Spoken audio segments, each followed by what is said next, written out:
Yiva, Gwynna, Hello. Ushla, 100,000 welcomes to the lovely people out there. And today we have Evita, Barbara C, we have Maria, and there's some storytellers flying in. And we're all going to be talking about the beautiful subject of fire and what The it means subject, to us. So now I'm going to let you be introduced to the fantastic Evita because we hold this space together. My name is Maria Gillen. I'm coming to you from Cork in Ireland. And here's Evita. Yay! hello, and thank you, everybody. I am still in Switzerland. I'm sitting in a spare room, and I'm all fired up. Fire with all its purification, renewal, destruction, passion. Of course, Baba, say I saw that twinkle in your eye. There's so much to be said about the element of fire, and we've traveled through the wheel. We've arrived at fire, and we're sitting at our digital or online storytelling fire together. And some people might be a bit sad, thinking, oh, this is the last one. I enjoyed this. You're not. At the end of our session, I will let you know what the three of us, Norman, if he's here, we have plans to go further into the future. And we are waiting for some storytellers. I would first like to acknowledge, hello, Norman. I would first like to acknowledge our flying carpet captains, whoever they may be today. Is that Claire has arrived now? Is that Walid today? I have no idea. Show yourselves in case you would like to tell a story. Hello, Claire. Hi, Welcome. Claire. It's really nice to see you. And I might just begin before we sort of introduce our first storyteller by a beautiful verse I heard just yesterday as I was listening to a podcast. And it was about something that Rumi said. And it's about Sufism. And Rumi said, I used to be raw. Then I was cooked. Now I am on fire. And it was talking about the spiritual path, but I think it is very fitting for tonight that we used to be raw, we used to be cooked in many ways, but now we are on fire. And are you fired up, Claire? You are. You might have Most to unmute. definitely. I forgot my candle though, but I'm sitting outside. So we've had lots and lots of rain. So the bright sunshine is on fire right now. That's Mm. okay. All right, over to you, Claire, and very welcome. Just before Claire tells us her lovely story, I remind all of the storytellers, including myself, to mute so that we can hear Claire. I didn't know I was going to be first. This is very exciting. So the story I brought today is a story that my grandchildren absolutely love. It's their favorite story. When I say, what story do you want to hear? This is the one they always ask for. Oh, and last time for air, I told a coyote story, and Coyote makes an appearance in this story too. So, once upon a time, and this happened a very long time ago, there was a little chipmunk, and little chipmunk lived with her grandmother.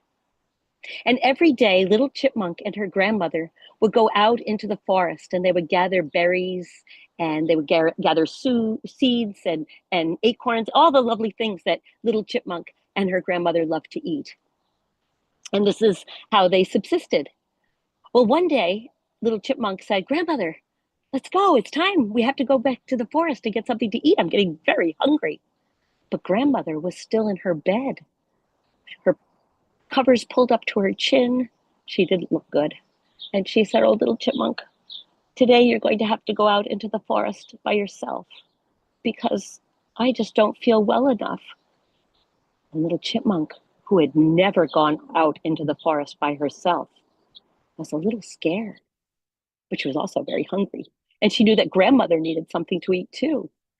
So Little Chipmunk took her basket and she headed to the door of their lodge. But Grandmother said, "Wait, Little Chipmunk, wait, before you go, I have to tell you something. When you're out in the forest and you're picking those delicious berries, remember, only pick 12 berries. That's enough for us. We're just little chipmunks. And you'll leave the rest of the berries for our friends and our neighbors who are also hungry."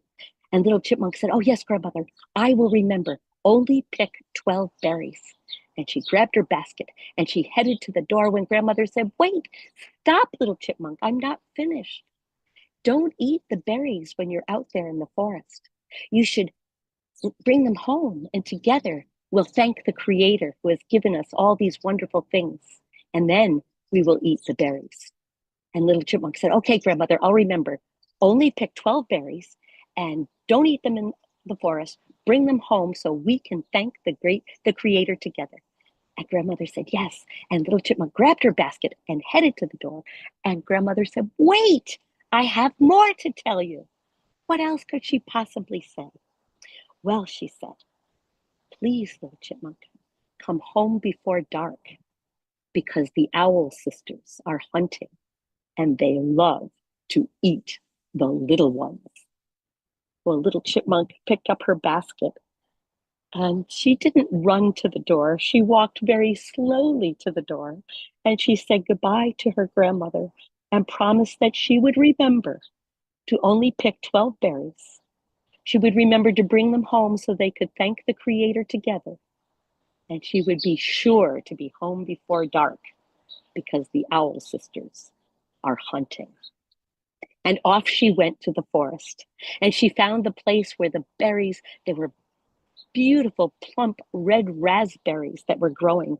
Around here, they are the best in early July. So it's a bit early for them right now. But in my story, they were all very ripe. And Little Chipmunk was so excited to see the full bushes of berries. But she remembered all the things that Grandmother had told her. And she started to pick the berries. And you know how when you're picking berries, the first few berries are just so easy to find. And you pick them and they're big and they're juicy and you put them in your basket.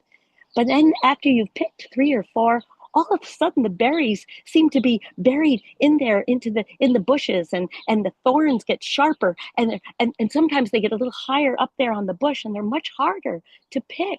And that's what happened to Little Chipmunk. She picked the first couple of berries without much problem, but the rest of the berries, oh, they were deep in among the thorns. They were higher than she was tall. But she saw one berry, and it wasn't that high up. She was pretty sure if she stood on her tippy toes and reached her hand up as high as it would go, she could get that berry. And that's what she did. She reached up on her tippy toes, reached up as high as she could with her hand, and she hit that berry. And do you know what? It fell plop on her head. And the berry juices just dripped down into her mouth, and it was so delicious. She licked her fur, she licked her paws, and she saw that berry on the ground, and she ate it. And she saw those few berries in her basket that she had already picked, and she ate them too. And pretty soon she was running in and among the branches. The thorns didn't bother her. She was eating as many berries as she could eat. She was in heaven. And soon she found herself at the very top of that berry bush. And she looked around and she saw that it wasn't as bright a sunny day as it had been. The sky was starting to get a little bit dark. She saw the sun was nearing its setting, and the pink of the sky and the blue was coming out. Was that Venus she saw? Was the first star, was it already shining? How long had she been out in the forest? And while she was standing there on the top of that berry bush, she heard crack.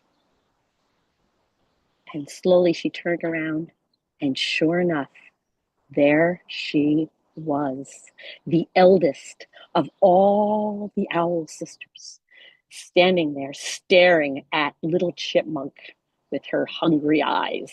And she was wearing a pack basket, and in her pack basket were all the little ones. There was, oh, little bunny rabbit.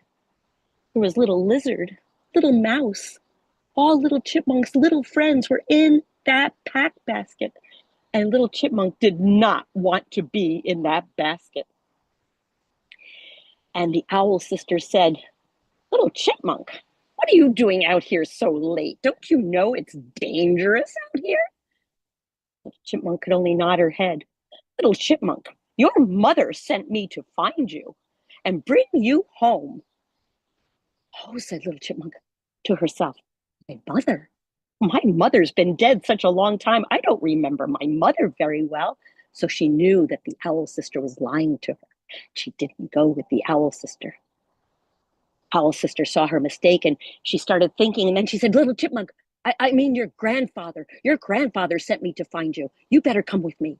"No, no, no," said Little Chipmunk. "I don't have my grandfather. I have no memory of him at all." And then the Owl sister said, "Little Chipmunk, your grandmother is home all alone, and she's waiting for you. She's very hungry. You better come with me." Oh, well, then Little Chipmunk thought, maybe the Owl sister was telling the truth this time. Maybe her grandmother had sent her. Maybe she should go with the Owl sister. So Little Chipmunk said, "Yes, I'll come with you, but I'll come out of the bush, but you have to hide your eyes." And that's what the Owl sister did. She covered her eyes. When Little Chipmunk, sorry about the dog. When Little Chipmunk jumped off the bush right over Owl sister's head, but Owl sister reached up her long, sharp talons and scratched Little Chipmunk's back. Little Chipmunk hit the ground running and ran off home as fast as she could. She didn't even look back. And that's why to this day, all little chipmunks have those black stripes on their backs. Well, Little Chipmunk ran and ran and ran, and she got home. She got into her lodge. She slammed the door closed. "Grandmother," she said, she'd been running so fast. "Grandmother, grandmother, grandmother, it's so terrible. The Owl sisters are hunting, and they want to find me. You have to hide me somewhere." Well, little grandmother looked around the lodge, and she didn't know where she could hide Little Chipmunk. But out there next to the lodge was a tall, tall pine tree, a white pine, the tallest all around. And there in the top of the white pine, there was a meadowlark. And the meadowlark sang out, "Hide her in the basket, hide her in the basket." What a great idea, thought Little Chipmunk, or thought Grandmother Chipmunk.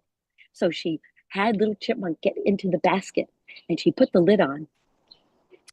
And then she said to the meadowlark, "Thank you so much for your help."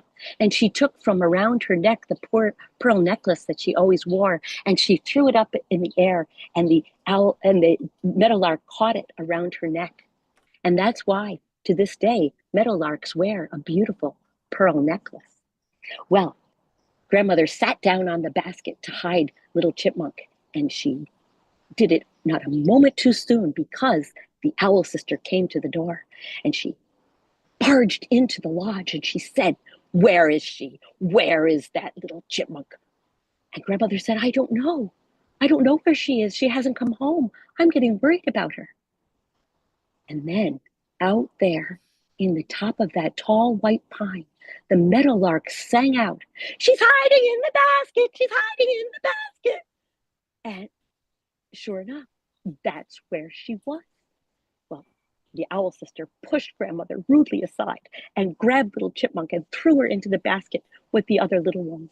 But before she left, she took that beautiful breastplate that she wore on her breast and she threw it up to the meadowlark, who caught it.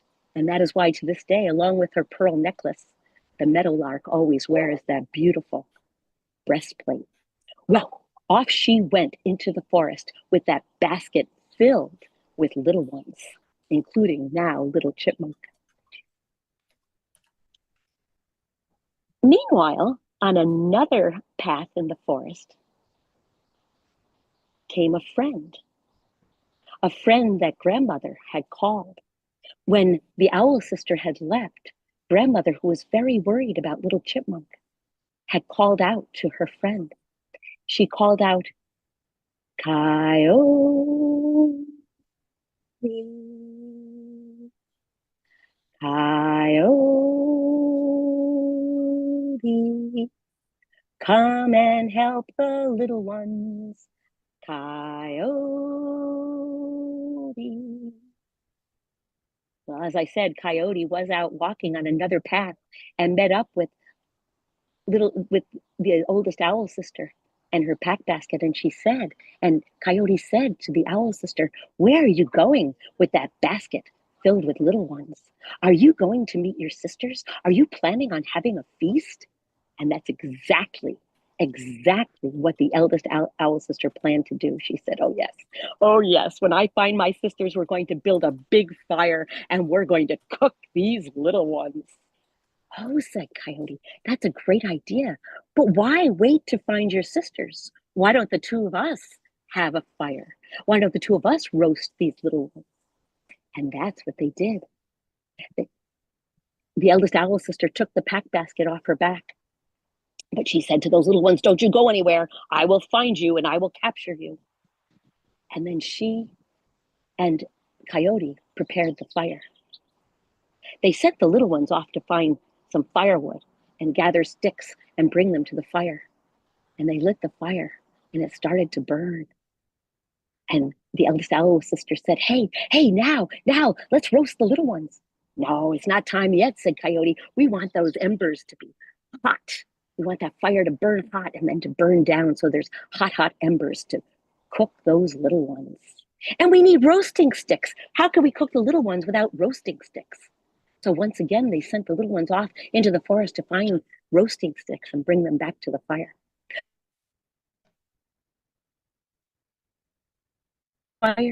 They had roasting sticks. They had something to, but they needed entertainment, Coyote said. "For this feast, we must have entertainment." And so Coyote and the eldest owl sister started to dance around the fire. And the little ones took some sticks and they started to bang them together. And soon the owl sister was dancing around the fire and the little ones were beating their sticks, and owl sister was dancing faster and faster to the rhythm of those sticks. And as she danced faster and faster, she lost her balance and she fell right into that fire and she was burned up. Well, Coyote said to the little ones, "Now, go home quickly." And the little ones didn't wait. Off they ran. But Coyote waited to see what might happen next. And sure enough, the owl sisters, younger sisters, came and they saw the fire. They smelled the meat cooking. They saw the roasting sticks. And they said, "Look, our sister has made a feast for us. Isn't this wonderful?" And they poked the roasting sticks into the fire and they took some of that meat and they ate the meat and the juices dripped down their chins. It was delicious. And then one of the sisters, as she was poking around the fire to find some more meat, she saw in the fire a talon. And she looked at her own and she looked at the one in the fire and she saw how similar they were. And she looked at her sisters and she said, "Sisters, sisters, sisters, who, who, who have we eaten?" And as they stood there by the fire, realizing what they had done, their arms, they noticed, were changing. Gray, and brown, and black feathers were appearing on their arms. Their eyes got round, and they used their arms slowly, and each of them took off into that night sky. And that is why, to this day, the owl sisters only hunt at night, because they are ashamed of what their ancestors had done so many years ago.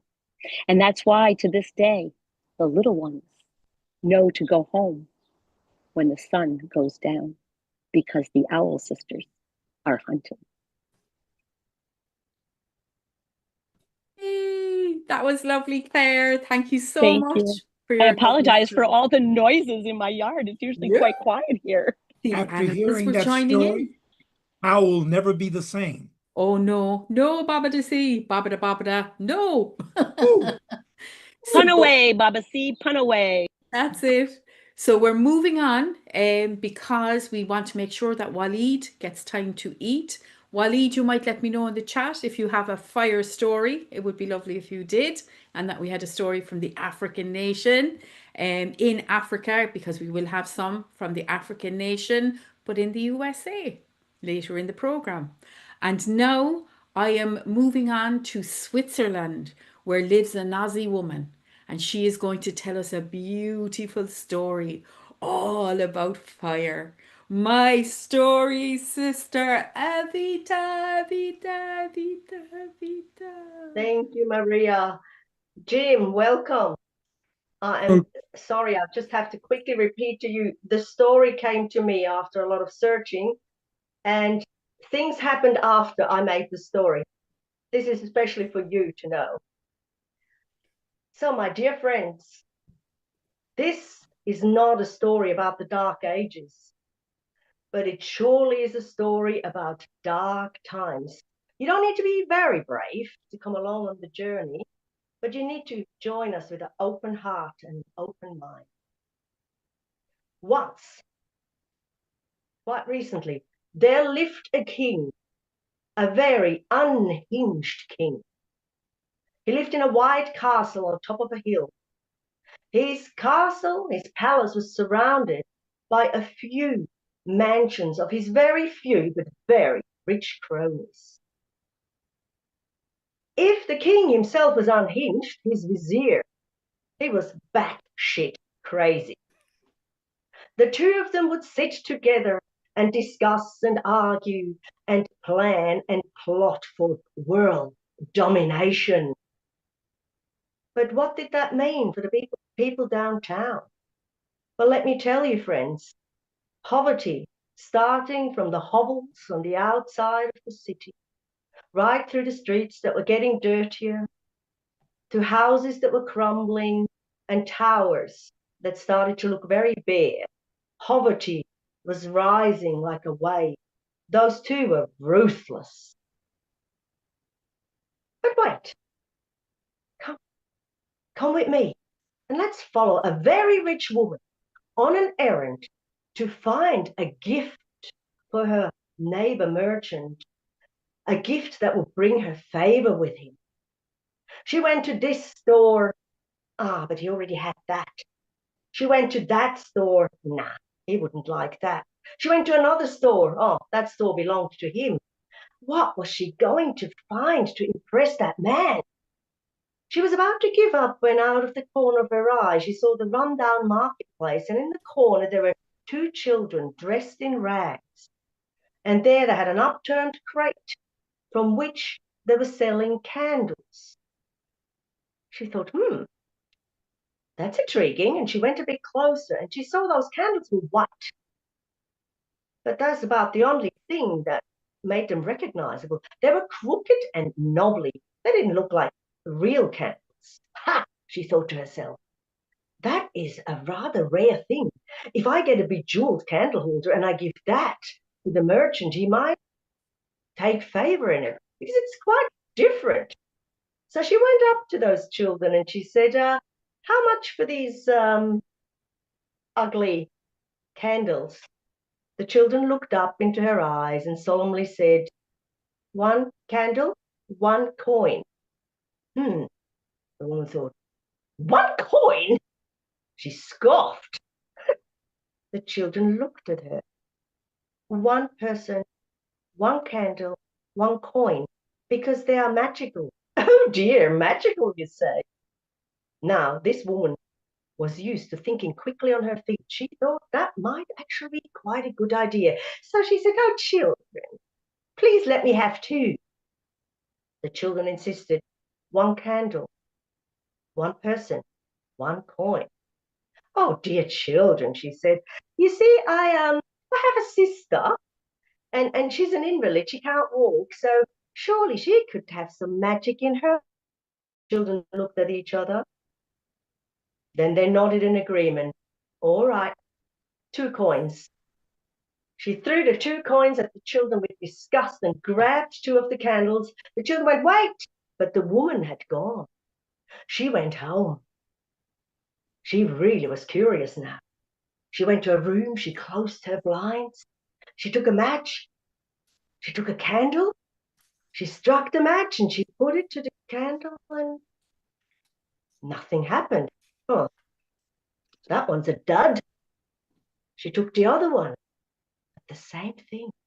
The same thing happened. Now the woman laughed.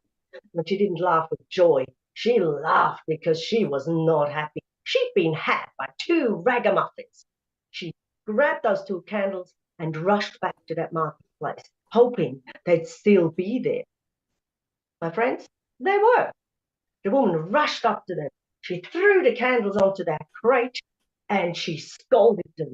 You little beggar thieves! You thought you could trick me.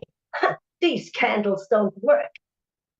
But, lady, the little girl said, you forgot your instructions. Instructions, she said. Yes. And the child handed a piece of parchment. You need to go home, and on one side you need to write 5 things that you are very grateful for.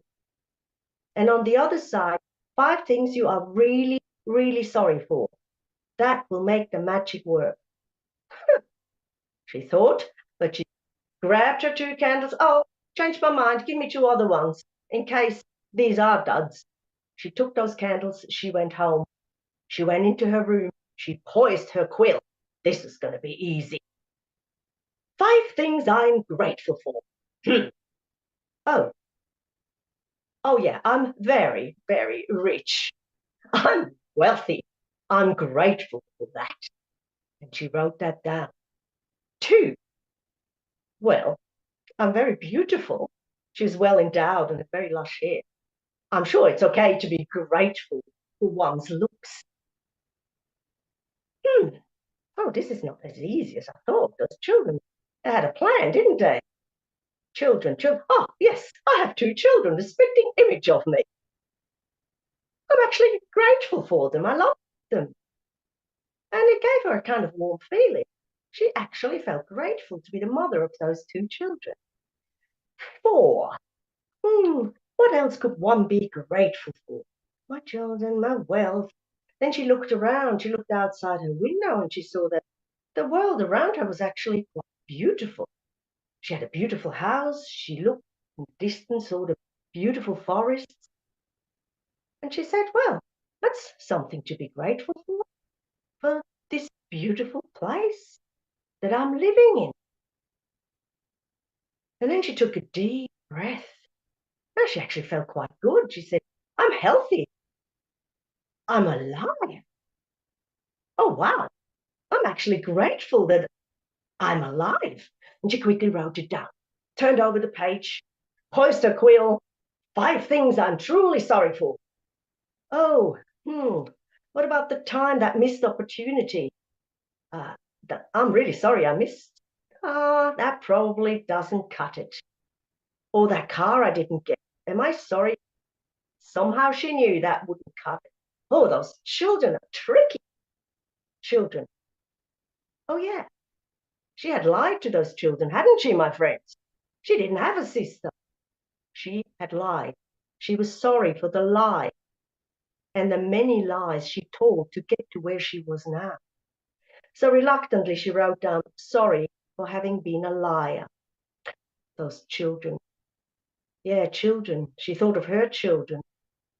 And then she remembered that she'd never told her husband that one of his children weren't really his, for she had lain with many rich men to get to where she was. And she wasn't sorry to have had the child. The consequence was the consequence. She had to bury that secret from her child and her husband. And she wrote down that she was sorry for that. Then she thought of being a mother. She thought of her mother and her father, who had been frail and poor, and she'd been so ashamed of them that she had abandoned them to get to where she was today. She put the quill down and she wondered, was her mother still alive? Oh, mother, oh, father, I am sorry. And a tear ran down her face. I really am sorry. She wrote it down. And as she wrote, she remembered that wretched woman who had held a babe that was just a bag of bones, but held out her hand. Help, please. And she had nearly spat at that woman. Oh, how terrible, she said. I'm a mother. How would I feel if I couldn't feed my child? That just wasn't right. I really wish I hadn't done that. I am truly sorry for that. And then she thought a bit more about everything that was happening in the world, the famines and the wars and genocides and injustice everywhere. She felt heavy. But there were 5 things she'd written down, and she might as well. She took a match, she struck it and held it to the candle, and the candle, the flame flickered. The flame flickered and threw light, glow, and shadows on the wall. And in the glow, she saw nature and the beautiful world. She saw happy people. She saw the joy, pleasure everywhere.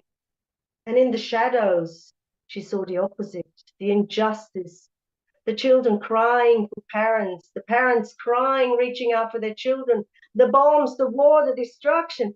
This is terrible, she thought. This is unjust. I never said anything about it.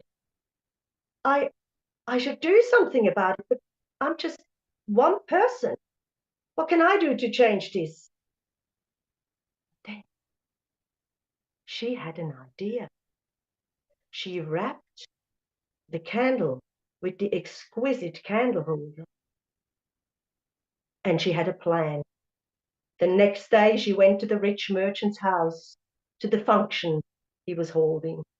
She watched how people brought him expensive gifts, exquisite scents, exotic flowers, really, really, really expensive trinkets.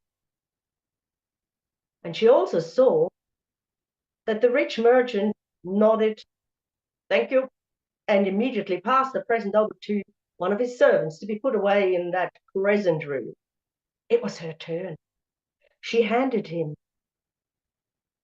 the crooked little candle in the bejeweled candle holder. He looked at it. He laughed. What is this, a joke? You're giving me an ugly candle in a rather nice candle holder, I must say. Well, said the woman, it's magical. Oh, he laughed. I must admit, this is the first laugh I've had in many days, and if this is some form of a joke, it's a pretty unique gift. People gathered closer. Unique? How did that woman manage to get this man's interest? They came closer.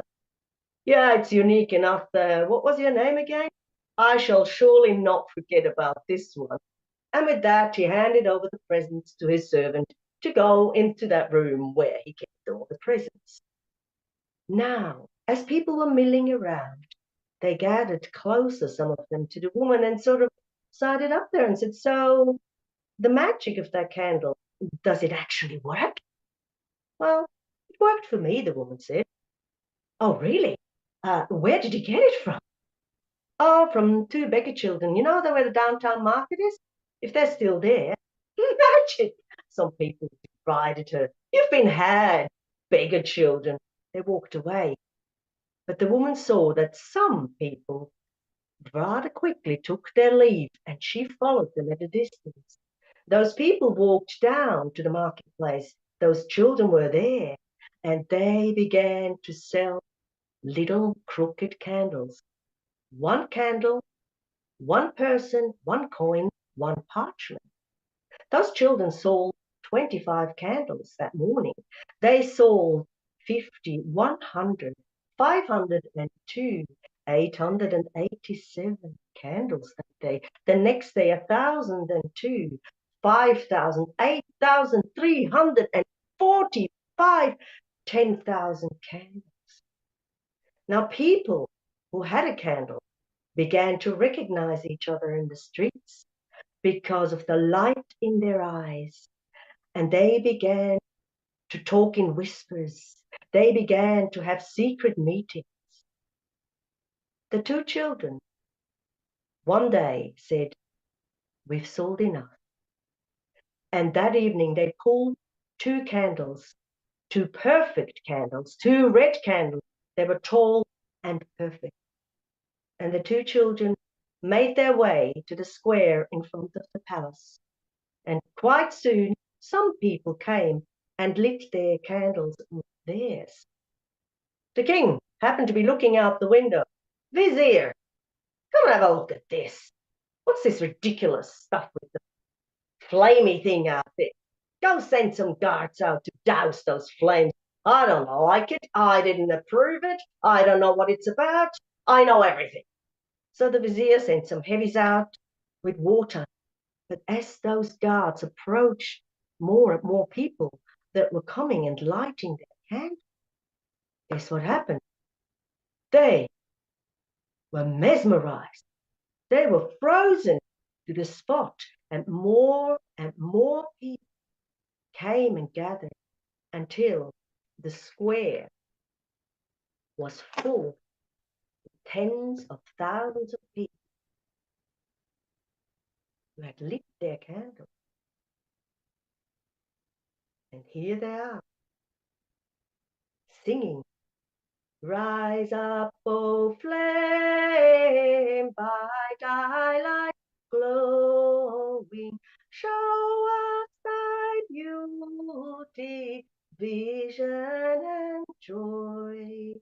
I hope that you, my friends, have found your candles, have found the fire in your heart. Rise up, O flame, by daylight glowing, show us thy beauty, vision and joy. The change, my friends, it is coming. Oh, I know that you're introducing our next teller, Evita, but I'm coming in to say, beautiful story. I am passing my candle on to a person who knows very well what this story was about. And it really happened before it all happened. So, Jim, may I humbly pass the candle over to you, my friend. Thank you. Thank you, my friend and sister. You know, as I thought about fire stories today, I asked myself, which of the powers of fire do I want to bring here? And one of the powers is the power to inspire, the power to light up, the power to lift up. And I'm going to tell a different story. I'm going to tell a story about the power of fire to destroy and how we respond to that. Because I think that in sometimes we need that power as well. And we're reminded of it by fire. This is a story that some of you may know very well, but I hope this telling touches you. It's a Jakarta tale. It's a tale of the Buddha before the Buddha was a person. There was a time before there were people of any sort, any two-leggeds, that all the peoples lived in a great forest. And they lived together in great harmony. And that doesn't mean there wasn't strife from time to time, but they lived in balance. They lived in balance with each other. They lived in balance with the trees, with the rocks, with all of the elements. But as happens from time to time, things do get out of balance. And this was one of those times because for some reason, nobody knows why, fire erupted in the forest. And it was a deep forest, and the fire was very dangerous. And as soon as all the animals saw the fire starting to lick up the trees, they knew that it was a very, very dangerous time. And so they said to each other, we have to get out, we have to get away. And they knew that some distance away there was a large river. And they thought, we can run to the river, we can swim through the river or fly across the river, get to the other side, and then we'll be safe. And so everybody started their journey to the other side of the river. Amongst them was a gray parrot, a parrot without color. And as she started her journey to the river, she stopped for a moment because she heard something she'd never heard before. And it was the trees crying, the trees in pain, the trees who were being consumed by the fire. And she knew that she had to do something. So she joined all the others hurrying to the river, and she called to them and said, we must do something. The trees are burning. But they were too frightened, and they went to the other side of the river. But that wasn't going to deter her. She dove down, this little tiny parrot dove down into the river, came back up, her wings heavy with water, and struggled to fly back to the forest. By the time she got to the forest, there were maybe 2 or 3 drops left on her wings, but she flicked them into the fire and flew back to the river. Now you can imagine how much good those 2 or 3 drops did. Didn't make a difference at all, but she flew back down into the river, and she came back up again, drenched with water, and flew to the forest. But the fire was growing. And the closer she got to the forest, the greater the heat was. But still, she flew to the forest and flicked off the small drops of water and came back to the river. And she did this over and over and over. No one joined her. And it seemed as though it would make no difference at all. In fact, up in the heavens, the gods were up there, and they saw this ridiculous little parrot flying back and forth, each time taking herself into greater danger, each time having no effect. And they were laughing and pointing and saying what a ridiculous, stupid little parrot this was. Now, the ruler of the gods had a little bit of curiosity. And so he transformed himself into an eagle, a great eagle, and he flew down from the heavens, and he reached the parrot just as she was coming up from the water. And he said to her, "Parrot, why are you doing this? You know it's not making a difference." And she said, "Well, I have to do what I can do." And he flew beside her as she flew towards the fire. And as they got close to the fire was so hot that the eagle couldn't bear the heat. And the eagle soared back up into the heavens as the parrot flew and flipped her 2 or 3 drops of water into the fire and then returned. And as the great eagle soared above, he turned back into one of the gods. And he began to weep. He began to weep for this poor parrot who was trying so hard and was not going to be able to make a difference at all. And his tears fell down. And they fell down on the fire. And they quenched the fire. And 1 drop landed on the parrot and gave her all the colors that we know parrots to have today.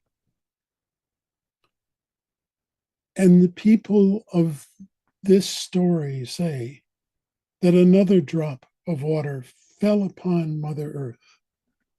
And out of that drop was born Kuan Li, the goddess of compassion.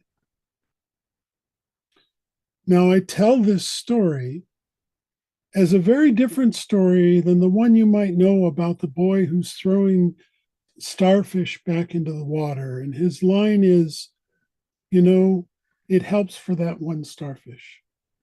But this is a very different story. This is a story about the power of doing what we can, not because we think it will be successful, but because it may inspire others to also do the right thing, to also try to make a difference without knowing who they would be.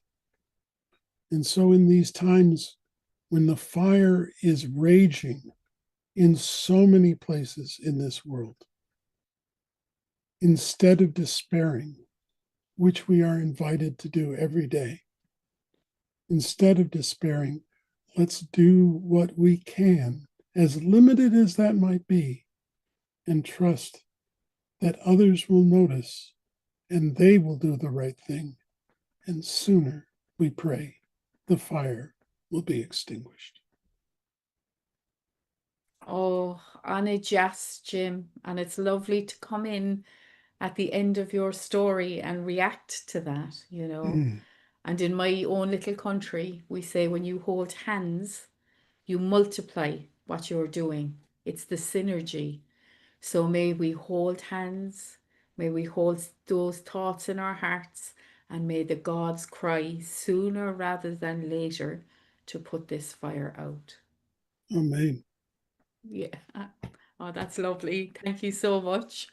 And I am delighted to reproduce my candle here and to say that our next teller will be coming from north of you, Jim, from all the way in Canada, our lovely Norman Perrin. And I'm really excited because on Sunday I get on a plane and I go to Halifax in Nova Scotia to tell stories. And I'm really, really excited to bring some of the Irish traditions up there to the top of the world, a few miles away from Greenland. And I can't wait to hear the story that Norman will tell us. Norman, over to you. Thank you. That's a beautiful introduction. And Jim, I loved your story and the telling because whether or not we know a story or not story, every time a story is told, even if we've heard it, we hear something else, something new. And this story I'm about to tell is one of my favorites, and I'm it I call it the fire on the mountain. It goes by different names, but it comes from the land of Ethiopia. But it does not start in Ethiopia. Once it starts this way. Once a long time ago, there was a young boy, and when he became a young man, and there he had worked on a farm. The land was good, but one year the rains did not come. There were no crops, and there was hunger. And like many young men have done since that time and to this very day, they left their land to go and find better fortune elsewhere. And he came to a place where the land was good, where the rains were did fall, and he took work on a farm. And at first things went well because he was a hard worker, a good worker. He was well liked. In fact, he even found a friend in a nearby town who was a fellow Ethiopian who had traveled and decided to settle in this place. And so the two would visit when the young man had the time and to leave his work. And they became good friends. Until one day, the young man got an injury to his hand and he became ill. And I know this is a disaster. I've worked on farms where my hands were injured and I had to continue working despite the pain because I needed the money. But the young man, he needed the money as well, and he'd been sending the money to his family, and he had very little left over. And the farmer said, "You can continue to work for me, but you must pay your way." And the young man began to wait for the time when he would be well enough to work again. But his debts accumulated. He still sent what money he could to his family until at last one day the young man realized that he would never be out of debt. He would work for this farmer forever, and he would be a virtual slave. And he thought to himself, is there no way out? He was not the first one to reach this dilemma. And so he remembered a story. The farmer used to make a joke in the morning when he would be cold and looking up at the sun, which the wind would be blowing, and he'd see a nearby mountain, and he would say to the workers as they went out to the field, "You know, I've often wondered if one could survive an entire night without food, without clothing, without fire, on top of that mountain and survive. In fact, I will make a wager with anybody who wishes to take it that they could not. I will give them their land. I will pay their debts, but if you do not, then, well, others have taken this bet up." And as they walked past a row of graves, more than one young man, in desperation, had taken that wager. And so few had taken up again. They did not wish to add to that row of graves by the field. Until at last, of course, the young man realized, I will be a slave forever. And so he went to the farmer and he said, "I will take you up on your wager, but you must give me time to go to my friend in the town, and I will come back tonight, and I will take up your wager." The farmer says, "Fair enough. Be back, when the sun sets." And so the young man went back to the town, and there he greeted his friend who had known his troubles and his problems. He said, and greeted him with joy. But the look of sadness on the young man's face took him aback, and he said, "There is something on your heart and your mind and your heart. What is it?" And the young man told his friend about the wager, about the farmer, and who would pay off all of his debts if he would survive the night on top of that mountain without fire, without clothing, and survive. And when he finished the story, the young man said to his friend, "And so tomorrow morning, one way or another, I will be a free man." And the merchant said, "Do not speak so soon of death. Here, come, have a meal. They will wait for you while we eat." And so they sat down, they ate, and they drank tea, and they told what stories they could. And then finally the young man said goodbye to his friend, and he hugged him and went back to the mountain, to the bottom of the mountain. But while he was returning, the farmer said, I'm sorry, I forgot this part. He had said to his friend, "Do not speak so quickly of death. When you go up to the top to the mountain this evening, I will go to a nearby mountain, and I will take enough fuel and some tea, and I will build a fire. It'll be miles away, but that light on the mountain will not give you warmth, but it will give you something as precious as warmth. It will give you hope. And I will tend that fire all this night. And remember these words as you go through the night. Remember that there is somebody who knows you. Know that there is someone who cares for you. Know that there is somebody who loves you. And perhaps that will get you through the night." And so the young man gave his goodbyes to the merchant. He went back to the mountain, and while the farmer and servants went up the small mountain, but it was difficult to climb, but his friend took a load of firewood into the distant mountain, and by the time evening had fallen, the uh, the young man came to the bottom of the mountain.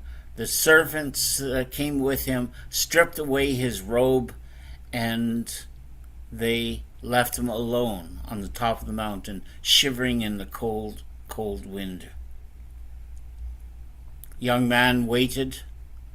He watched the stars come out one by one by one, and it seemed that the more stars that came out, the colder he became. The wind began to blow, and the stars shone brilliantly, but they gave no light. Was there no light that could give him warmth? And he remembered his friend, and he looked into the darkness, into the distance, and still he saw the darkness. But then, would his friend keep his promise? When suddenly he saw a flicker of light off in the distance that was not a star. It was a fire, and as he remembered the words, "As long as you see that flame, I will tend it for you. And remember that as long as you see it, remember that there is someone who knows you, cares for you, and loves you. And perhaps that will get you through the night." And all that night the young man suffered horribly, cold and freezing, and yet all that time he feasted his eyes on that distant fire on the mountain.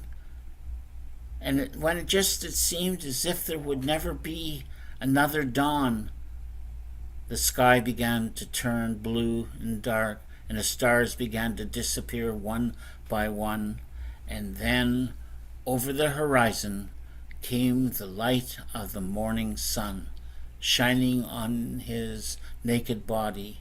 And I can tell you myself, I have felt that morning light when I myself have been freezing, and the rising sun, the light of that rising sun was like a blessing. And so when the servants came up, expecting once again to be taken down a corpse of another fool, they found him more dead than alive, but still alive. And so the robe that they brought with them was put upon him, not as a shroud, but as a robe. And he stumbled down down the mountain, the servants helping him along the way, until at last they came to the bottom of the mountain. And the farmer was astonished to see the young man still alive, and he was as good as his word. He did forgive the young man's debts. He did give him the land and the things he needed to start a farm of his own.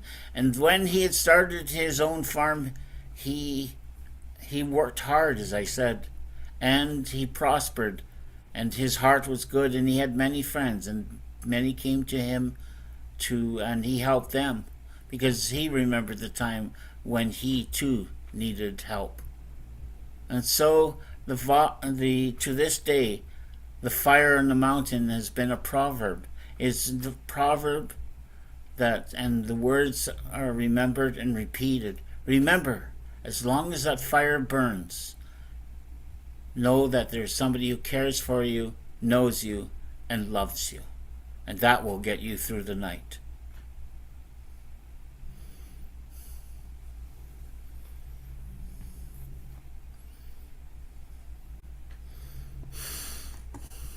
So I think Evita is trying to come in, and something Yes, strange. There you here I are. am. I'll still shake my hands.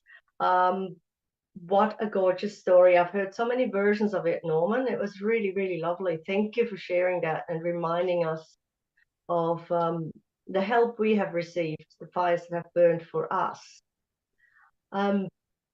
We have two tellers to end our evening.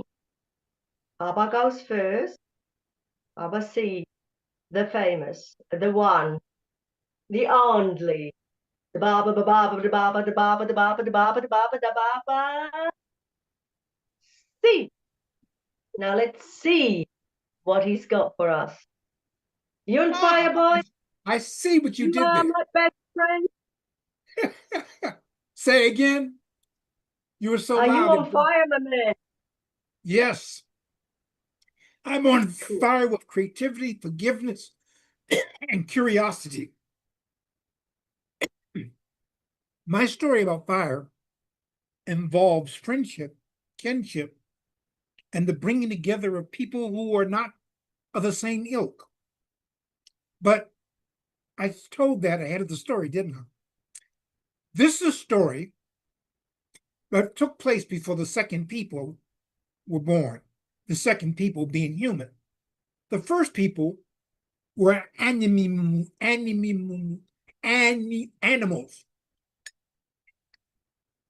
and the animals could talk to each other. Ah, they could talk to each other and they understood each other.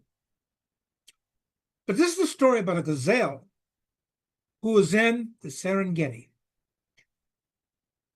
And in the Serengeti, as with all animals, their universal enemy was fire, for they had no way to control fire. They did not cook with fire.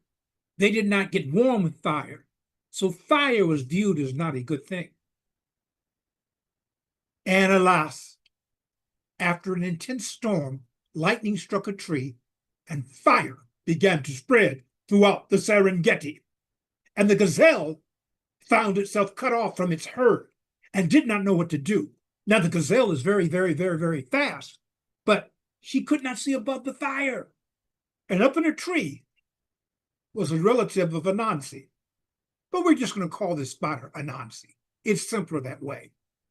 Now, Anansi could see where the fire was and the gaps in the fire and where an animal could leap above the fire.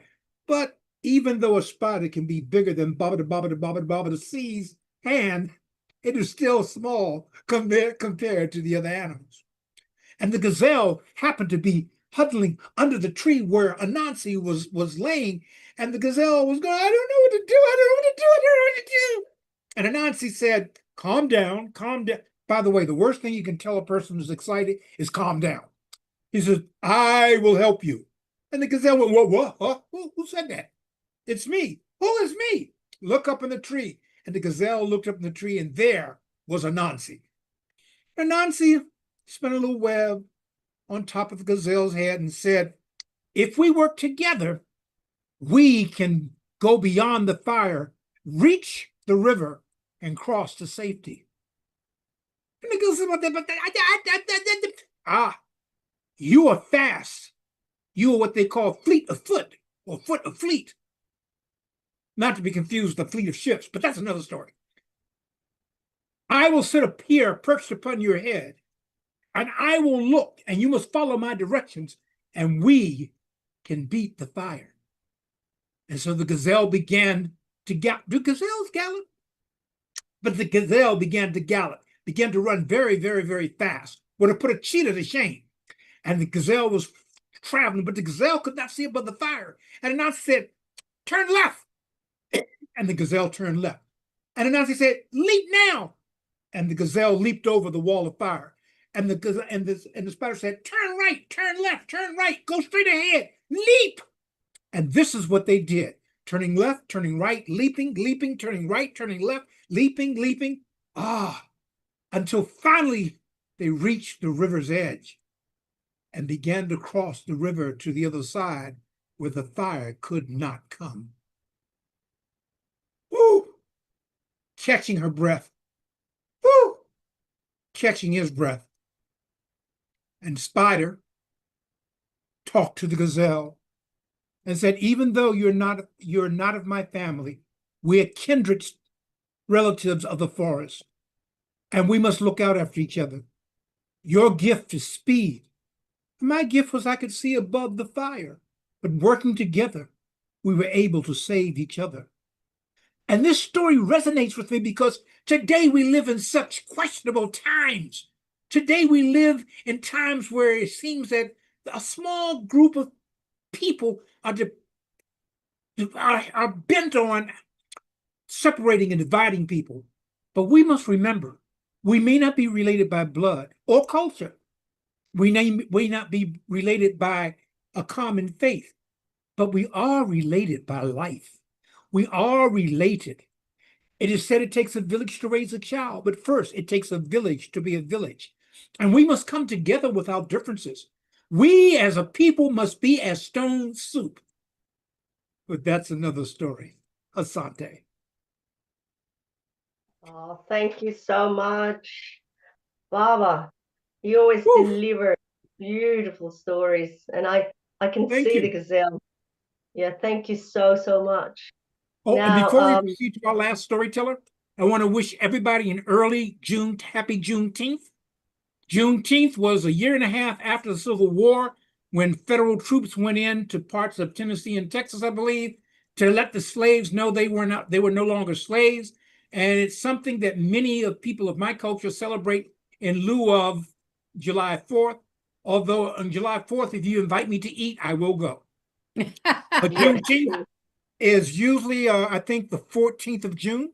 That's right around the corner. I want to wish everybody that. And I wanted to say something else, but maybe I'll remember before the broadcast is over. But happy Juneteenth, everyone. So, Baba C, Yes. in New York, we celebrate Juneteenth always on June 19th. Oh, I'm sorry. Excuse me. You're entirely correct. Oh, okay. I thought You're maybe it was different in other states. I tell you what threw me off. Where I live, they throw the residents parties, for lack of a better word, for various things. And I think they have us down as the 14th. But you're right, it is June 19th. I don't know how I got that confused. Well, I just explained how I got that confused. But you're right, it is June 19th. Yes. And my invitation to accept invitations to eat still stands. oh, I shall be over there in no time. Baba C, boys and girls. First of all, an apology, and I said, "Are you ready, boy?" That's my storyteller boy. That was a horrible slip of the tongue, and it wasn't intended in any different way than you, my brother. You In know this that. platform, we say boys and girls, we say ladies and gents. Yes. And because of the cultural appreciation of us, we never take it I don't take it personally. Oh, If that's somebody good. calls me I just went individually, boy, afterwards. I went, wait a minute, did I just call Baba C boy because boys and girls? But anyway, it no, was I did not wonderful. take it personally. And if someone did, they can deal with me. Oh, cool. Excellent. Okay. No, but you also, when you make a mistake, you need to own I it. know That's what you I want do. to be aware, Hmm. but Yeah. I know we got to get to the other story tale, but real quick. Years ago, when my hair was black and I had hair of the year and my beard was black, we were traveling through the South and we went to a little diner. Some people might call it a greasy spoon. We went to a little diner. And I was a young lad. Yes, at one time I was young. I was a young lad. And the lady available June 19th. See above the fire. But working together, we were able to save each other. And this story resonates with me because today we live in such questionable times. Today we live in times where it seems that a small group of people are bent on separating and dividing people. But we must remember, we may not be related by blood or culture. We may not be related by a common faith, but we are related by life. We are related. It is said it takes a village to raise a child, but first it takes a village to be a village. And we must come together without differences. We as a people must be as stone soup. But that's another story. Asante. Oh, thank you so much, Baba. You always Woo. deliver beautiful stories, and I can Thank see the you. gazelle. Yeah, thank you so much. Oh, and Now, before we proceed to our last storyteller, I want to wish everybody an early June, happy Juneteenth. Juneteenth was a year and a half after the Civil War when federal troops went into parts of Tennessee and Texas, I believe, to let the slaves know they were no longer slaves. And it's something that many of people of my culture celebrate in lieu of July 4th. Although on July 4th, if you invite me to eat, I will go. But yes, Juneteenth is usually, I think, the 14th of June. That's right around the corner. I want to wish everybody that. And I wanted to say something else, but maybe I'll remember before the broadcast is over. But happy Juneteenth, everyone. So, Baba C, Yes. in New York, we celebrate Juneteenth always on June 19th. Oh, I'm Is sorry. Excuse me. You're entirely correct. Oh, okay. I thought You're maybe it was entirely different in no. other states. I tell you what threw me off. Uh, where I live, they throw the residents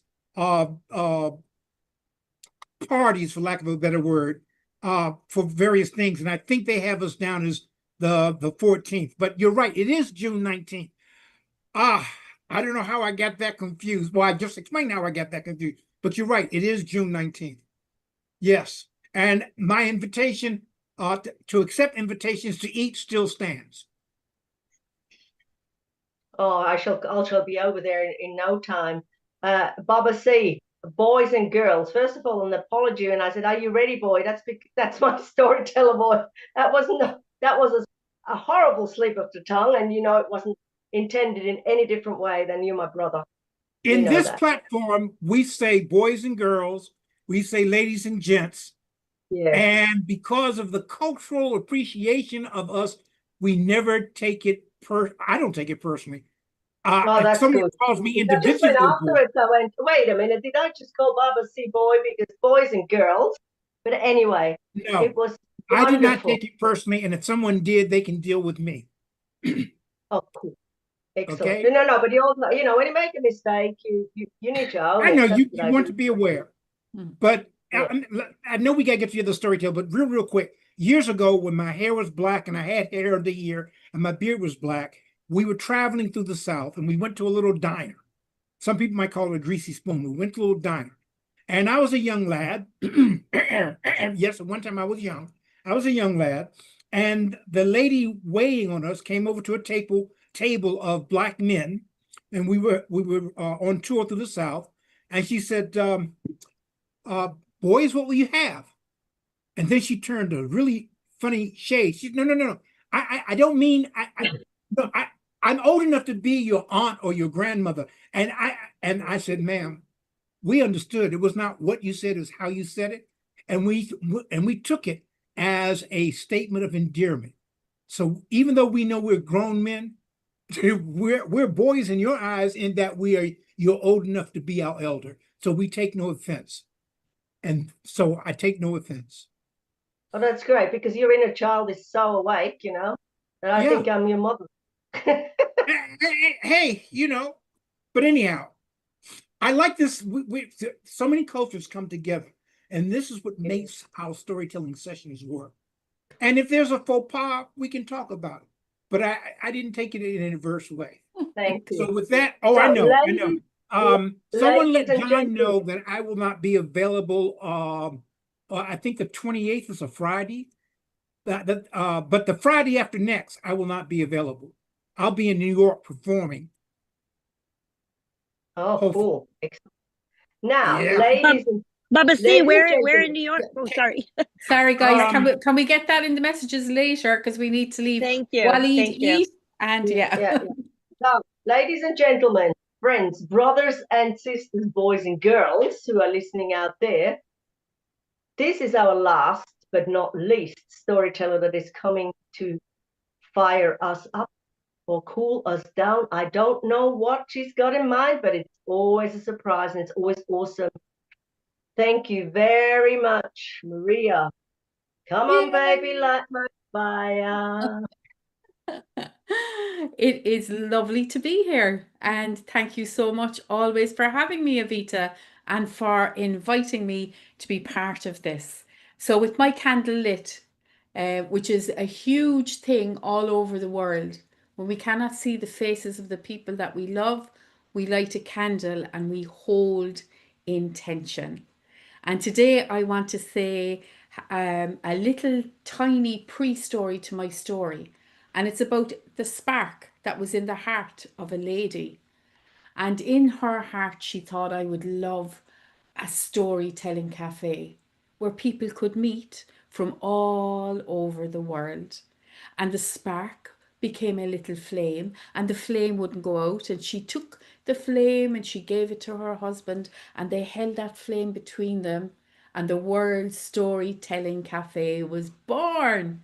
And she is listening in tonight. So, Lucy, thank you for lighting this fire. So important. And I also would like to make this a birthday candle, a big birthday candle for a very important person. And his name is, um, my God, is Baden. And I see birthday candles coming in from all over from Baba C. And we are going to sing to him as a storytelling brotherhood. Happy birthday to you. Happy birthday Birthday to to you. you. Happy Happy birthday, Hey, dear dear. storytelling brother birthday. Baden. Happy Happy birthday Birthday birthday to to to you. you. you. Mwah! And with that, I bring the story to Ireland. And it's lovely to celebrate the type of storytelling that we tell here in my country. We have Aspel Mór na Héireann, Bert. We have two big, tall patrons that we look to. You all know Patrick, but the women of Ireland, well, we know Bridget. Bridget is a really important person, and she had many stories of miracles of the cloak. So I wear my flaming cloak today, and this beautiful flame coloured cloak came all the way from El Fana in Marrakesh when last I was there. Once upon a time, walking on the earth was a beautiful woman. She was very small in stature, but her heart was so magnificent and so huge that we still tell her stories today. She is the patron of many things. She is the patron of thresholds, when one world walks into another.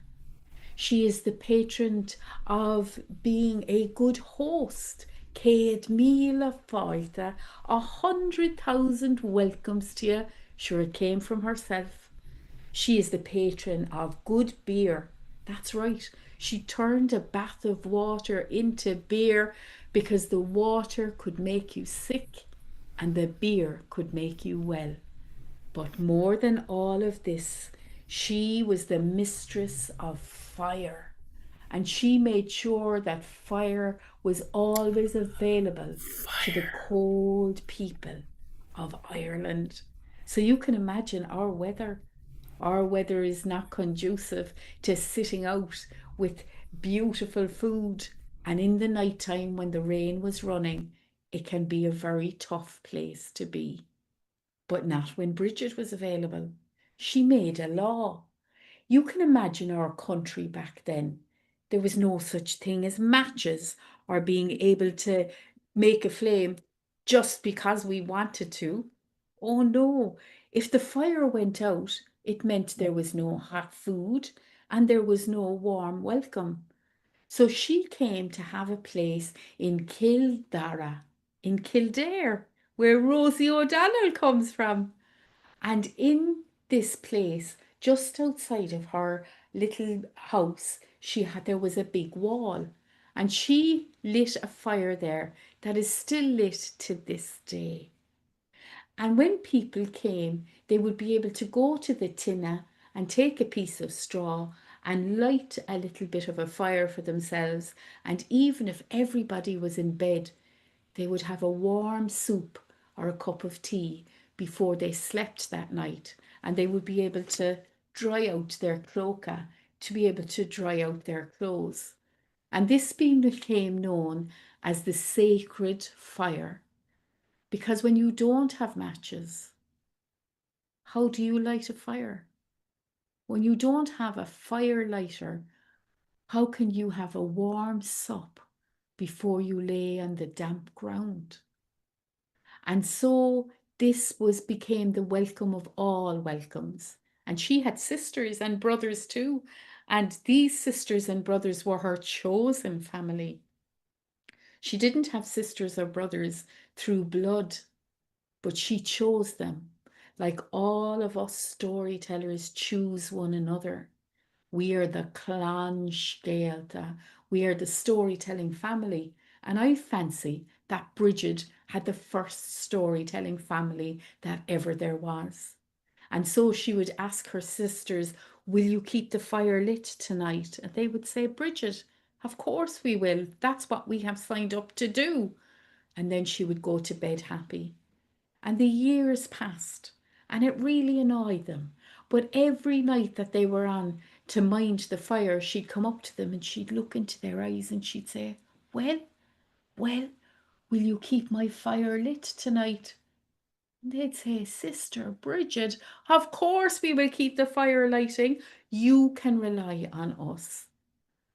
And the time came when she became really old, when her bones began to shrink, when her voice became crackly, and still she would get up every night that it was her turn to keep the fire, and she would keep the fire going. And the day came when she seemed to be very anxious, and one by one she called her sisters in, and they stood in front of her and she looked into their eyes. Will you keep the fire lit? She said. Will you keep our love burning? I will, of course, Bridget, they said. That's great, she said. Send in the next sister. And one by one, all of the family had to come in and stand in front of Bridget, until finally the one who had held the fire the night before came in. It was about 6 o'clock in the morning of a November evening, which wasn't kind. The sky was raining down its cold rain, and people were just waiting to get into their bed. And this sister, who had been up all night by herself with no one to sing a song or tell a story, this one was a bit cranky. What is it? She said to Bridget. I want to know, will you keep my fire lit? Ah, for God's sake, Bridget, didn't I keep it lit last night? I kept her lit. You might have done that, she said, but will you continue to do so? Will you keep the fire lit?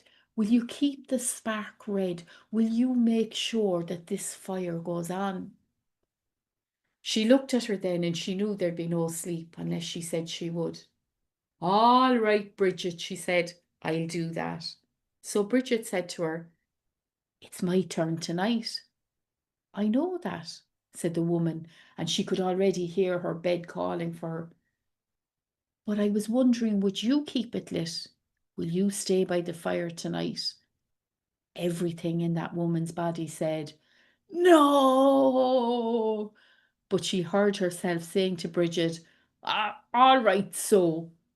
So at about 3 o'clock in the morning, she had to get up out of her warm, cosy bed and go to the fire. She was hoping that her warm cloak would keep her dry, and she was hoping that someone would come by the fire and sing a song or tell a story, because we all know that shortens the hours, that shortens the road for people. 4 o'clock came, and no one came to keep her company. 5 o'clock came, and no one came to keep her company. And every so often she'd throw a log on the fire, and the frost was creeping up her skirt, and she was getting more cranky and more cranky. And when a watery sun broke through the clouds at about 6:30 in the morning, she thought, I'm away to my bed. Sure, the embers of the fire will keep lit until the next soul comes. So off to her bed she went, and she woke up to roaring and screaming. What is it? What is it? She said. Bridget is gone, they said. Bridget is gone. And immediately she thought, oh my God, she's gone to the fire. She's gone to tend the fire. Have you checked the fire? She said. Why would she go? Why would she go there? They said. Sure, you were to tend the fire last night. I know, she said, and hung her head. They all ran out, and in the frost, all around the roaring fire, they saw tiny little footprints.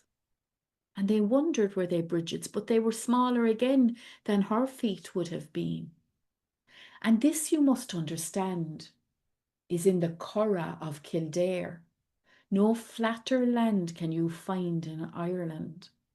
And so they cast their eyes across this flat landscape. And in the distance, on the tiny little hill, the only one in Kildare, they saw a figure heading up the hill, and her cloak flying out behind her, which was the mark of the sisterhood. They ran and they ran until they were breathless. No need for fire now, for the anxiety was keeping their heart rate up. And when they got to the bottom of the hill, they saw Bridget there on the top with her cloak and her hands out. It was the third time that there would be a magic incident happen around the cloak of Bridget.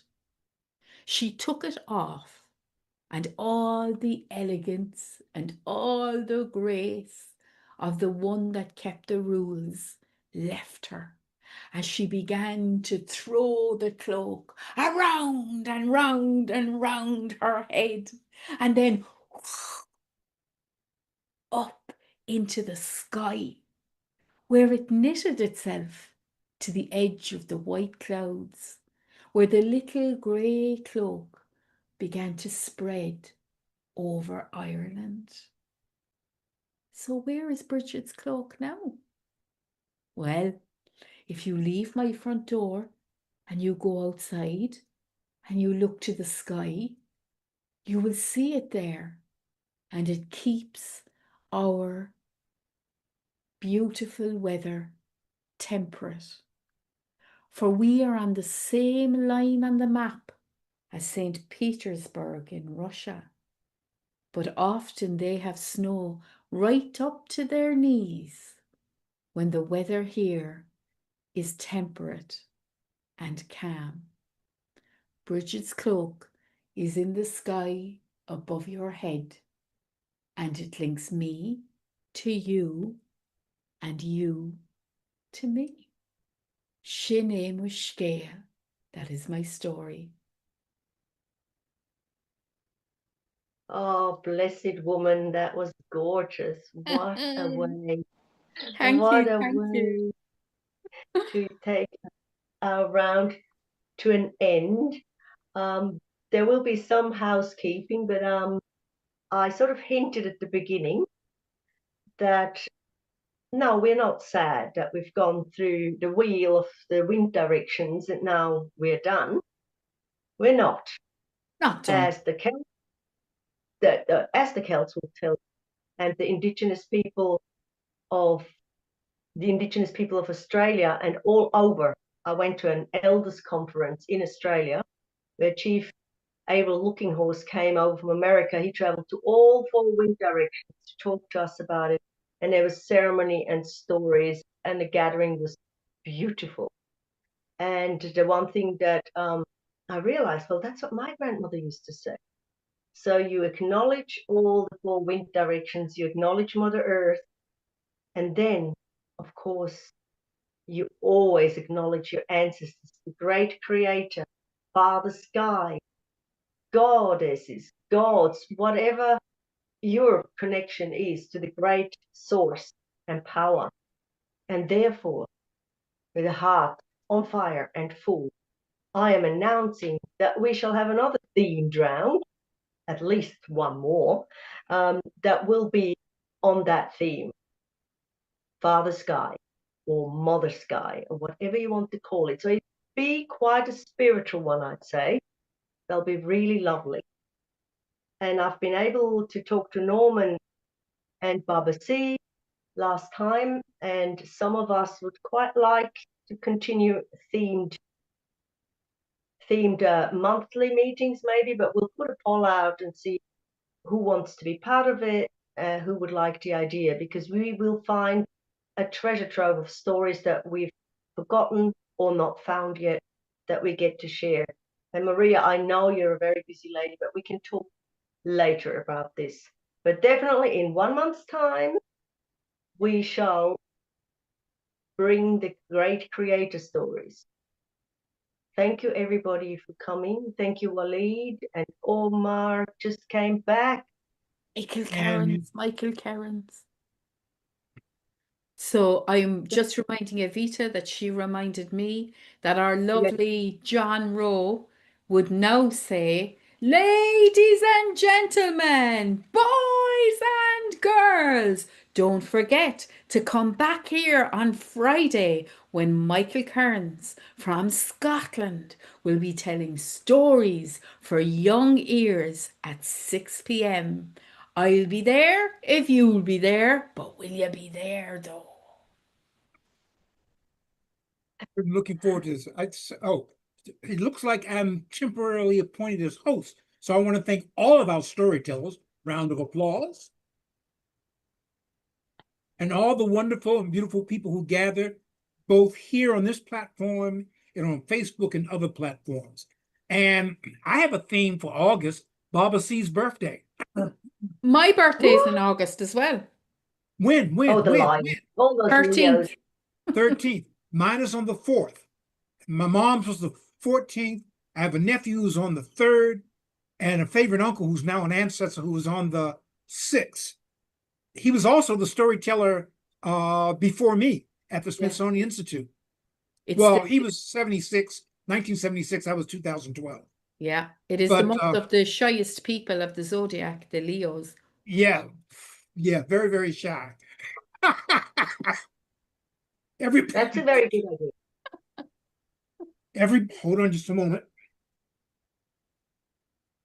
Non-alcoholic.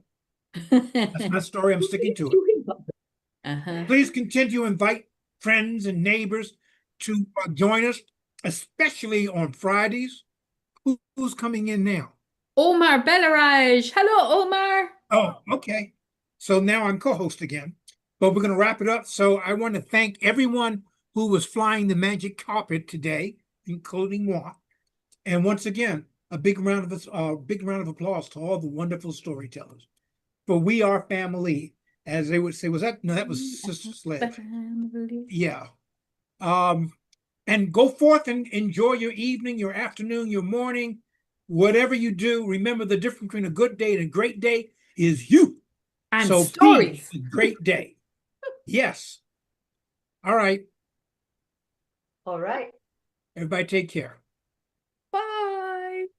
Bye. Bye. Take care, everybody. Bye, everybody. Until the next time. Bye, Lucy.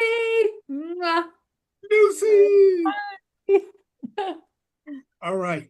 Thank you, everybody. It was lovely. Thank you, Lucy. Thank you, everybody. Evita, my heart and thoughts continue to be with you.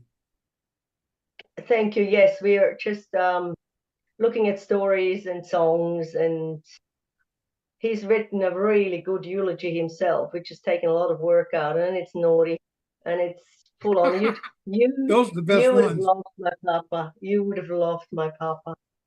So in August, in your birthday month, will you tell the Bone Woman story? I was wondering if I could tell the Bone Woman story since it's homage to my great grandmother. And with your permission, I will learn to adapt it and tell it.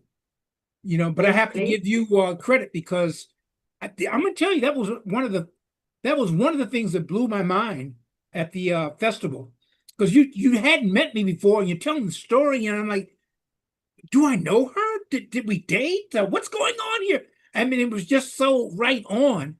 And then, bam, the homage to my great grandmama, several times removed on my mother's side. It was magical. Yes, so be thank grateful to her because she gave me the story. So All that's how it happens. I'm just one of those lucky people who is given stories every now and then by trees, it just happens. Yes, I understand that. A little something to you, then we're going to let whoever's flying the carpet go because I know they got other responsibilities. We'll have another chat. We were in let me get this in real quick. While we were in Marrakesh this year, my ancestors and other people kept taking places walking with me. I felt their presence continuously while we were in Marrakesh. So anyhow, thank you very much. Inshallah. Thank you. Shukran. All right. All right, Bye, World brother. Storytelling Cafe. You can take us out now. C out. Evita gone. In a burst of flames. Bye.